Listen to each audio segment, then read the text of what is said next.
আসসালামু আলাইকুম। IELTS listening সিরিজের প্রথম ভিডিওতে আপনাদের সবাইকে স্বাগত। এখানে আমি কিছু টিপস এন্ড ট্রিক্স নিয়ে কথা বলবো। চ্যানেলটি সাবস্ক্রাইব করে ভিডিওটি দেখা শেষে আপনি যদি কমেন্ট করেন, আপনার ফিডব্যাক জানান, তারপরে হোয়াটসঅ্যাপে আমাকে নক দেন, তাহলে এই ভিডিওতে ব্যবহৃত সব ধরনের ম্যাটেরিয়ালস আমি আপনাকে পিডিএফ আকারে হোয়াটসঅ্যাপে দিয়ে দেব।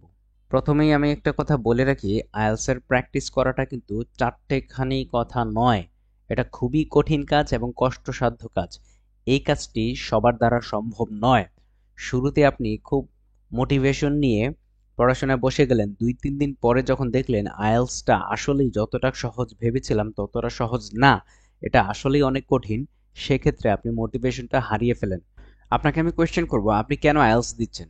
আপনি বলবেন যে আমি হায়ার এডুকেশনের জন্য বিদেশ যেতে চাই। ফাইন। প্রথম কথা হচ্ছে আপনি ভালো একটা স্কোরের জন্য আপনি পড়াশোনা করছেন, আইএলটিএস পড়বেন, তাই না? পড়লে লাভটা কি? পড়লে লাভ হচ্ছে আপনি একাডেমিক হোক অথবা জিটি হোক, ভালো একটা স্কোর করে আপনি বিদেশ যাবেন, তাই তো? বিদেশ গেলে লাভ কি? মাসে 4 থেকে 5 লাখ টাকা আপনি ইনকাম করতে পারবেন, তাই তো? করে লাভটা কি হবে? আপনার যে স্বপ্নগুলো আছে সেই স্বপ্নগুলোকে আপনি কি করতে পারবেন? রিচ করতে পারবেন, ফুলফিল করতে পারবেন। আপনার হয়তো কিছু পার্সোনাল গোল আছে, আপনার হয়তো কিছু সমাজের জন্য কিছু করার কথা আছে, আপনি হয়তো আপনার নেশনের জন্য বা জাতির জন্য কিছু করতে চান। ক্লিয়ার? অথবা আপনার গার্লফ্রেন্ড কিংবা বয়ফ্রেন্ড যে আপনাকে ছ্যাঁকা দিয়েছে, আপনি গরিব বলে তাকে অ্যাটলিস্ট দেখিয়ে দেওয়ার জন্য হলে আপনি ভালো একটা স্কোর করবেন, তাই তো? সো আপনি আপনার মোটিভেশনটাকে যেটাই হোক না কেন, আপনি আপনার মোটিভেশনটাকে সবসময় বারবার বারবার রিপিট করতে থাকবেন। এবং আপনার স্টাডি টেবিলের সামনে ঠিক কী কারণে আপনি আইএলটিএস পড়তে চাচ্ছেন, এই কঠিন কষ্টসাধ্য কাজটা কেন অ্যাচিভ করতে চাচ্ছেন, কেন সময় দিচ্ছেন, সেই মোটিভেশনের একটা ছবি কিংবা একটা লেখা আপনার স্টাডি টেবিলের সামনে অ্যাটাচ করে রাখবেন। তাহলে দেখবেন আপনি পড়াশোনায় মোটিভেশন পাবেন এবং আপনার লিসনিং টেস্ট হোক, রাইটিং টেস্ট হোক অথবা আইএলটিএস এর যে কোনো মডেল হোক, যখন আপনার খুব খারাপ লাগবে, প্র্যাকটিস করতে মন চাইবে না, তারপরে যখন আপনি মোটিভেশনটার দিকে তাকাবেন, তখন দেখবেন যে আপনার কাজ করতে ভাল লাগবে, আপনার একটু পড়াশোনা করতে ভাল লাগবে। ক্লিয়ার? হতে পারে আপনি আপনার মা বাবার জন্য কিছু করতে চান, হতে পারে আপনি আপনার ফ্যামিলির জন্য কিছু করতে চান, আপনার ভবিষ্যতের সঞ্চয়ের জন্য কিছু করতে চান, আপনার নেক্সট জেনারেশনের ফিউচারটাকে সিকিউর করার জন্য আপনি কিছু করতে চান। সো এটার জন্য কি করতে হবে? আগামী 2 থেকে 3 মাস আপনাকে কঠোর পরিশ্রম করতে হবে। সেই পরিশ্রমটার যেই ফলাফলটা পাবেন সেই ফলাফলটা হবে আপনার মোটিভেশন। ঠিক আছে? আপনার ফ্যামিলি পার্সন, আপনার আপনার পার্সোনাল গোল, আপনার ফ্যামিলির গোল, আপনার সোসাইটির জন্য কিছু করার প্রেরণা অথবা জাতির জন্য কিছু করতে চান, এই সব কিছুর জন্য আপনার কি দরকার? প্রচুর পরিমাণে টাকা দরকার। সো এই টাকা ইনকাম করতে গেলে আপনি বিদেশ যাচ্ছেন, হ্যাঁ? সো এই বিদেশ যেতে গেলে আপনাকে ভালো একটা স্কোর দরকার। সো আপনি আপনার মোটিভেশনটাকে খুঁজে বের করুন, সেই মোটিভেশনটাকে সামনে রেখে কাজ করতে থাকেন। ঠিক আছে? That's my question. Okay. So এই মোটিভেশনটা হবে আপনার ফিউয়েলের মতো। সো আপনি গাড়ি চালাবেন, গাড়িতে যদি ফিউল না থাকে, জ্বালানি না থাকে, তাহলে কিন্তু গাড়ি চলবে না। সো আপনার এই আইএলটিএস জার্নি নামক যে গাড়িটা, এটা চালানোর জন্য আপনার ফিউল প্রয়োজন, মোটিভেশন প্রয়োজন। সেই মোটিভেশনটা আগে আপনি খুঁজে বের করুন। ক্লিয়ার? যদি মনে করেন যে না, আমার বন্ধু বিদেশ যাচ্ছে, আমিও বিদেশ যাব, দিয়ে দেখি আইএলটিএসটা কেমন হয়, পারবেন না, আপনার দ্বারা সম্ভব না। স্ট্রং একটা মোটিভেশন না থাকলে আপনার পসিবল না।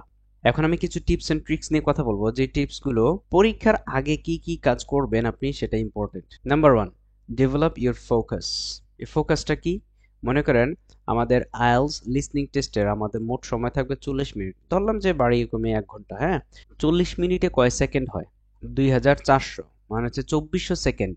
এই 2400 সেকেন্ড আপনি একাধারে একটা বিষয়ের উপর ফোকাস ঠিক রাখতে পারেন কিনা, যাবতীয় ডিস্ট্রাকশন থেকে দূরে থেকে আপনি ওই অডিওটার মধ্যে মনোযোগ ধরে রাখতে পারেন কিনা, এই ফোকাসটা আপনার আছে কিনা, that's a big challenge for you. So সেক্ষেত্রে আপনাকে কি করতে হবে? আগে থেকেই ফোকাসটা বাড়াতে হবে। You have to take a challenge to develop your focus.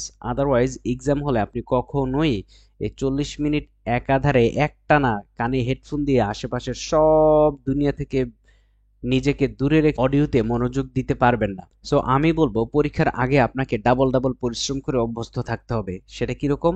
মনে করেন আমাদের আইএলটিএস এর 40 মিনিট পরীক্ষা, বাট আপনি 80 মিনিট বাসায় বসে থেকে কানে হেডফোন লাগিয়ে সেই কনসেন্ট্রেশনটা ধরে রাখতে পারেন কিনা সেটা বাসায় প্র্যাকটিস করবেন। তার মানে পরীক্ষা 40 মিনিট, বাট আপনি 80 মিনিট প্র্যাকটিস করছেন। ক্লিয়ার? এটা হচ্ছে আপনার কিসের জন্য? লিসনিং এর জন্য। সিমিলারলি আপনার রিডিং এর জন্য 1 ঘন্টা পরিশ্রম করতে হচ্ছে। 1 ঘন্টা প্রায় কত? 3000 ইন্টু 3, প্রায় 9000 ওয়ার্ডের 3টা আর্টিকেল পড়ার যে ধৈর্য, সেই ধৈর্যটা আপনার আছে কিনা। তার মানে এই 1 ঘন্টা হচ্ছে মেইন পরীক্ষায়, বাট আপনি এটা বাসায় একটানা 2 ঘন্টা বসে বসে পৃষ্ঠা উল্টে উল্টে এই 9000 ওয়ার্ড পড়ার সক্ষমতা আপনার আছে কিনা। ক্লিয়ার? সিমিলারলি আপনার রাইটিং টেস্টে 1 ঘন্টা থাকবে। সেই 1 ঘন্টা তো পরীক্ষার জন্য, বাট আপনি বাসায় বসে একটানা 2 ঘন্টা বসে বসে লিখার অভিজ্ঞতা আছে কিনা, বা লিখার প্র্যাকটিসটা করে যেতে হবে আপনাকে। সিমিলারলি স্পিকিংয়ে আমাদের 14 থেকে 15 মিনিট সময় থাকে স্পিকিং করার জন্য। আপনি এই এক্সামের আগেই এর ডাবল ঠিক 30 মিনিট আপনি প্র্যাকটিস করতে পারেন কিনা, অনর্গল ইংলিশে কথা বলতে পারেন কিনা সেটা আপনি প্র্যাকটিস করবেন। তার মানে আপনি এই 4টা মডিউলে ফোকাস বাড়াতে হবে, এবং প্র্যাকটিস মডিউলে আপনি মূল এক্সামের ঠিক ডাবল ডাবল প্র্যাকটিস করে যাবেন। সেই সক্ষমতা আপনার অর্জন করতে হবে। সেটা প্র্যাকটিস করা ছাড়া আপনি এক্সাম হলে বসবেন না। So you have to develop your focus. এই ফোকাসকে ডেভেলপ করার ক্ষেত্রে বিশেষ করে লিসনিং এ ফোকাস ডেভেলপ করার জন্য কি কি করা যেতে পারে সেটাই একটু বলে দিচ্ছি। ছবিটা দেখেন কি মজা না? সোফার মধ্যে বসে একটা থালার মধ্যে খাবার নিয়ে হাতে রিমোট নিয়ে টিভি দেখার মধ্যে মজাই আলাদা, তাই না? অসাধারণ। This is called comfort zone. আপনি যদি মনে করেন যে আপনি এভাবে আইএলটিএস এর প্র্যাকটিস করবেন, আবার এরকম কমফোর্ট জোনে সোফায় শুয়ে বসে টিভি দেখে সময়ও কাটাবেন, তাহলে you are living in the fool's paradise. আপনি বোকার স্বর্গে বাস করছেন। আপনি যেটা করতে হবে, এই কমফোর্ট জোনের এগেনস্টে কাজ করতে হবে। আপনাকে কি করতে হবে? You have to work against this comfort zone. এই কমফোর্ট জোনটা আপনার জন্য কিলার। সো এই কিলার কমফোর্ট জোনকে আপনাকে কি করতে হবে? বাদ দিতে হবে। মূল কথা হচ্ছে আপনাকে এই ধরনের আরাম আয়েশ বাদ দিয়ে স্যাক্রিফাইস করে স্টাডি টেবিলের সামনে একটু বসতে হবে। নেক্সট আপনাকে যে কাজটা করতে হবে, অ্যাবস্টেইন ফ্রম সোশ্যাল মিডিয়া। ওই যে বললাম কমফোর্ট জোনের এগেনস্টে যে কাজটা করতে হবে, আপনাকে সোশ্যাল মিডিয়ার এগেনস্টে যেতে হবে। সোশ্যাল মিডিয়া অফ রাখতে হবে। কয় মাস? 3 মাস।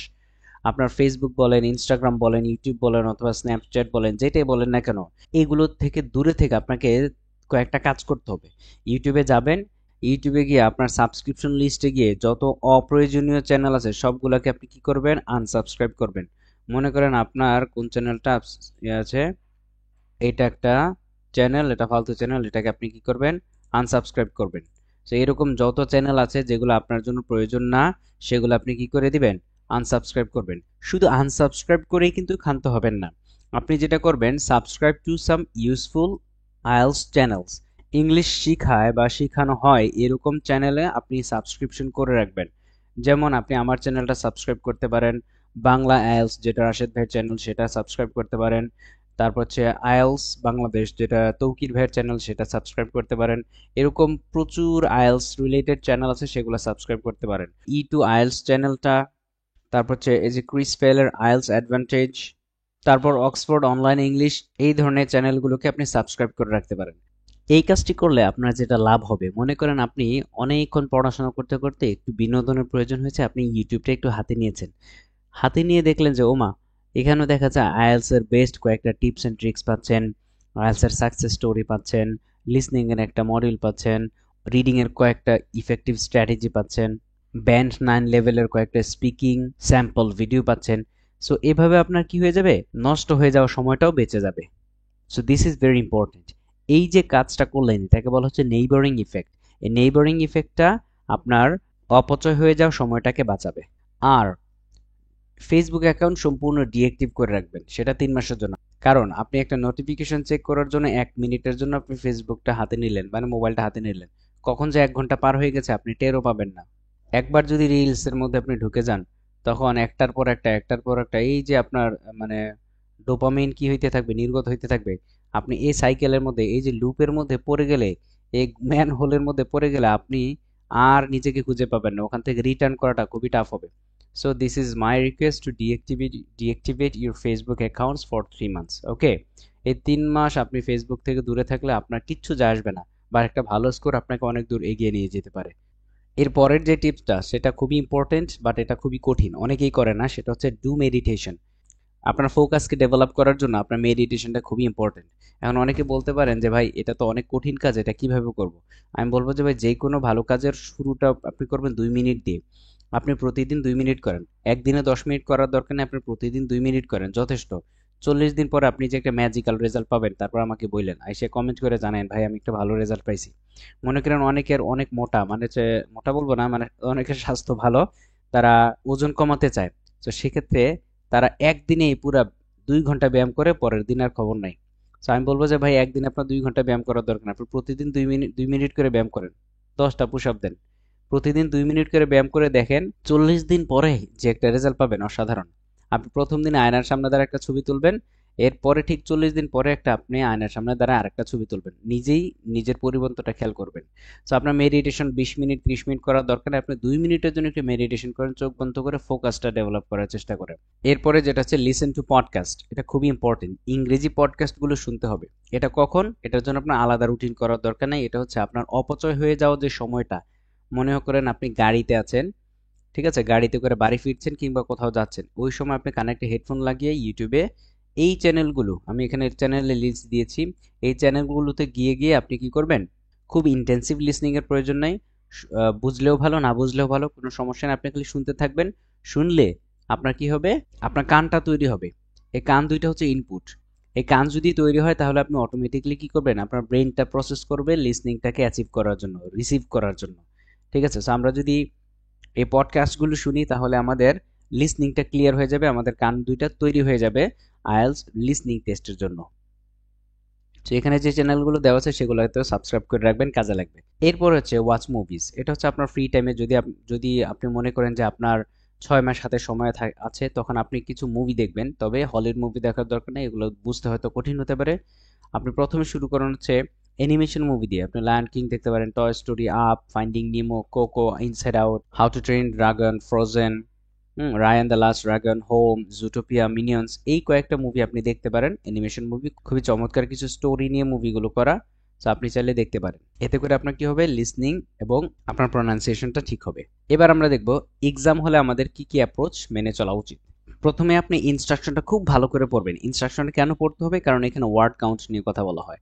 ওয়ার্ড কাউন্টটা খুবই ইম্পর্টেন্ট, কারণ ওয়ান ওয়ার্ড যখন বলবে তার মানে শুধু একটা ওয়ার্ড লিখতে পারবেন, আর কিছু লিখতে পারবেন না, যেমন দা ট্রেন অথবা আ ট্রেন এসব লিখতে পারবেন না, ঠিক আছে। এরপরে যদি বলা হয় one word and or a number, and or মানে কি, ওয়ান ওয়ার্ড তার মাঝে একটা ওয়ার্ড লিখতে পারবেন, অথবা একটা নাম্বার লিখতে পারবেন, অথবা দুইটা মিলাই লিখতে পারবেন। যেমন প্ল্যাটফর্ম নাম্বার 6, হ্যাঁ রাইট, প্ল্যাটফর্ম অ্যান্ড 6, তাহলে ওয়ান একটা ওয়ার্ড একটা নাম্বার। আবার শুধু প্ল্যাটফর্ম একটা ওয়ার্ড লিখতে পারবেন, অথবা শুধু একটা নাম্বার লিখতে পারবেন, সমস্যা নেই। বাট আপনি যদি লেখেন অন প্ল্যাটফর্ম 6, এটা কিন্তু 3টা ওয়ার্ড হয়ে গেল, তার মানে রং, প্ল্যাটফর্ম নাম্বার 6 লেখা যাবে না, ক্লিয়ার।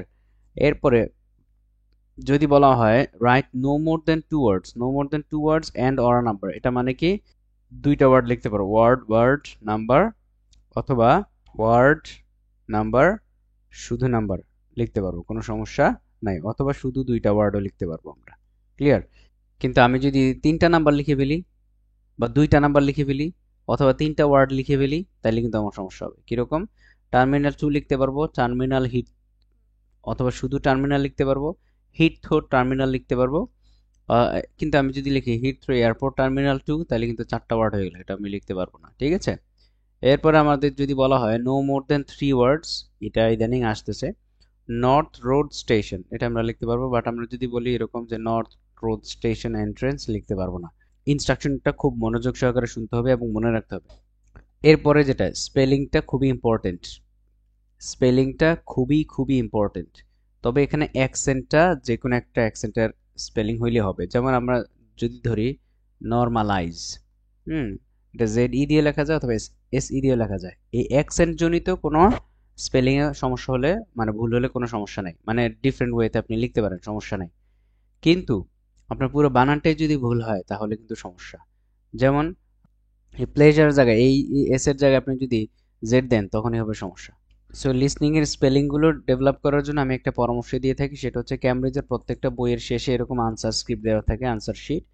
ওখানে লিসনিং এর যে আনসার পার্ট 1 এবং পার্ট 4 এর যে আনসারগুলো আছে, এগুলো থেকে বানানগুলো একটু দেখে নিলে মোটামুটি বোঝা যায় যে এগুলো এই জাতীয় আনসারগুলো আসতে পারে। সো স্পেলিং ভুল করা যাবে না, স্পেলিং ভুল মানেই পুরো আনসার ভুল। আপনি আনসার পারার পরেও যদি আপনার স্পেলিং এ ভুল হয় তাহলে কিন্তু সমস্যা।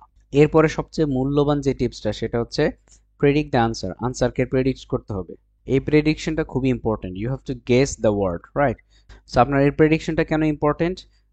আপনার প্রেডিকশন যদি রংও হয়, বাট আপনি অ্যাটলিস্ট ওয়ার্ডের যে টাইপটা সেটা একটু যদি আপনি ধরতে পারেন, কোন ধরনের ওয়ার্ড হবে সেটা যদি ধরতে না পারেন, তাহলে দেখবেন যে আপনি আনসার পাবেন না।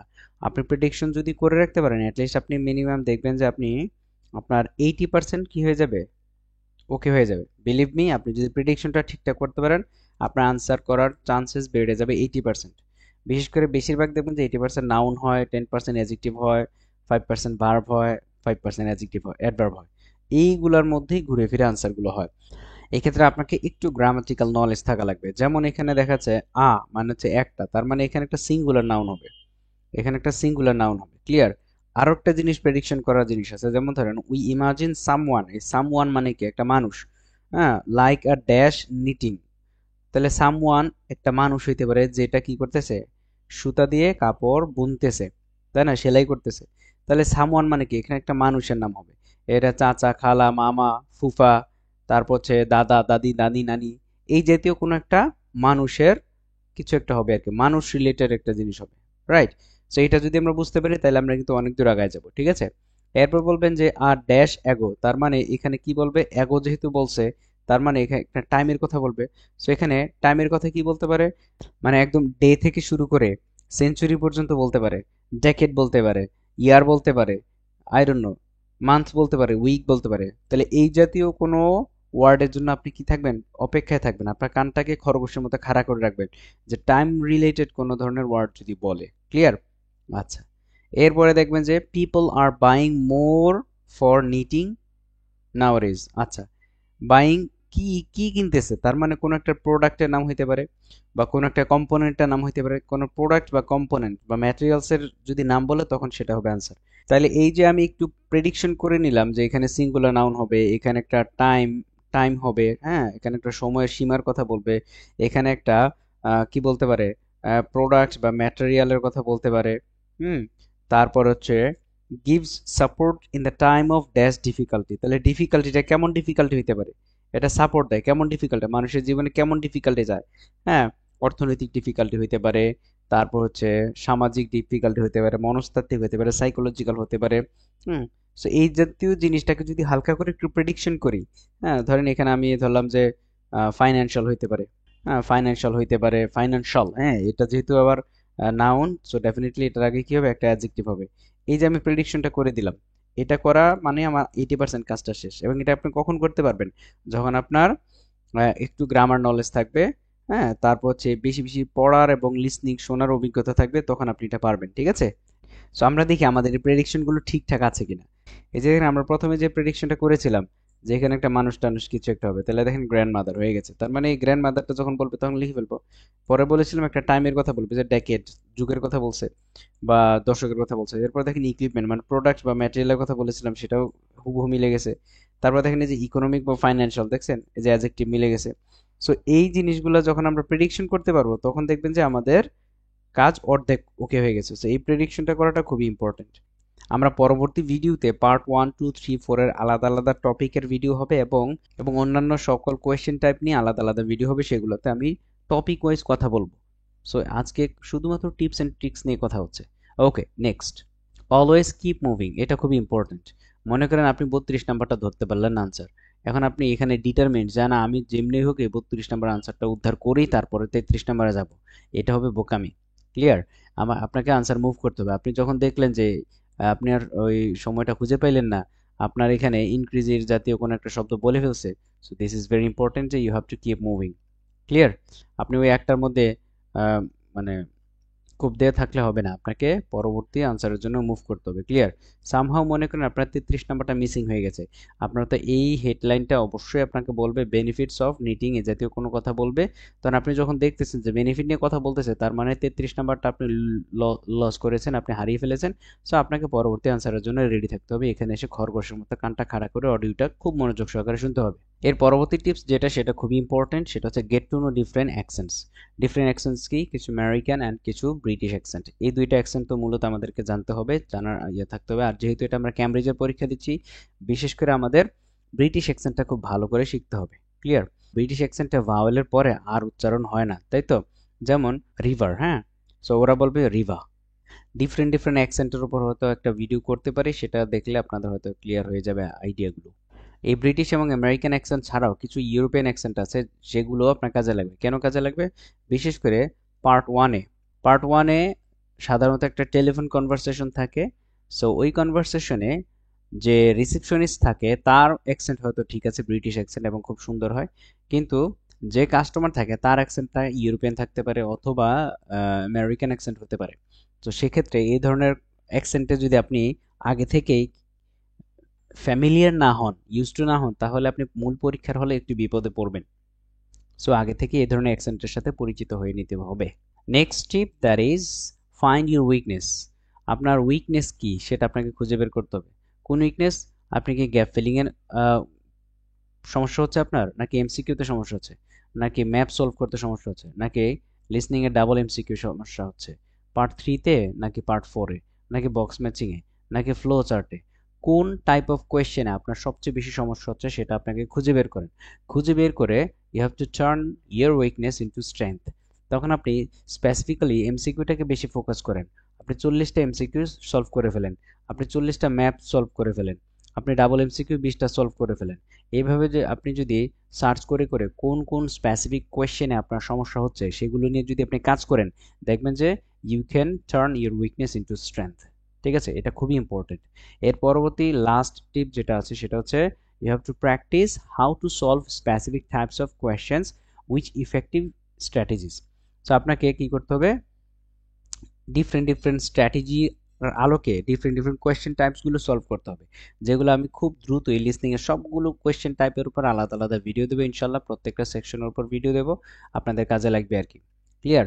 ধরেন আপনার যদি এমসিকিউতে সমস্যা থাকে এমসিকিউ নিয়ে কাজ করবেন, আপনার যদি গ্যাপ ফিলে সমস্যা থাকে তাহলে গ্যাপ ফিলে কাজ করবেন, বক্স ম্যাচিং এ যদি সমস্যা থাকে বক্স ম্যাচিং এ কাজ করবেন। মানে যেখানেই সমস্যা সেখানেই বেশি বেশি কাজ করবেন, দেখবেন যে আপনি খুব ভালোভাবেই এই লিসনিং টেস্টটা দিতে পারতেছেন এবং লিসনিং এ আপনার 7.5 স্কোর করতে পারতেছেন। So this is very important to practice how to solve specific types of questions with effective strategies. So আজকের ক্লাস এখানে এই পর্যন্তই। পরবর্তী ক্লাসে আমরা বিভিন্ন কোয়েশ্চেন টাইপসের উপর বিস্তারিত ভিডিও নিয়ে হাজির হব। ততক্ষণ পর্যন্ত আপনারা পাশেই থাকেন আর চ্যানেলটা সাবস্ক্রাইব করে পাশে থাকেন। কমেন্টে আপনার ফিডব্যাক জানাবেন ভবিষ্যতে আরও ভিডিও চান কিনা। আর এটার যদি পিডিএফ পেতে চান তাহলে আমাকে হোয়াটসঅ্যাপে নক দিন। হোয়াটসঅ্যাপের নাম্বার ডেসক্রিপশন বক্সে দেওয়া থাকবে।